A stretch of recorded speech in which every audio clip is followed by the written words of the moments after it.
এই গরমে সকালের মেনুতে যদি এরকম দই চিড়ে মাখানোর একটি রেসিপি থাকে তাহলে যেন আর কিছুই ভালো লাগে না। তো দেখো খুব সুন্দরভাবে আজকে দই চিড়ে মাখাচ্ছে আমার মাসি। তো প্রথমেই কাজু কিশমিশ, তারপরে কলা, তারপর মাখা সন্দেশ, রসগোল্লা, সমস্ত রকম মিষ্টি জাতীয় জিনিসগুলো এর মধ্যে দিয়ে দিল। এর মধ্যে কেটে রাখা এই যে আমগুলো দিয়ে দিচ্ছে।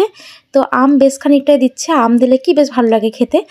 তারপর দিয়ে দেবে মিষ্টি দই, এটা অবশ্যই মিষ্টি দই, টক দই না। তো মিষ্টি দইও বেশ খানিকটা দিয়ে দিচ্ছে এর মধ্যে। আর চিড়েটা আগে থেকে জল দিয়ে খুব সুন্দর করে ধুয়ে রাখা আছে।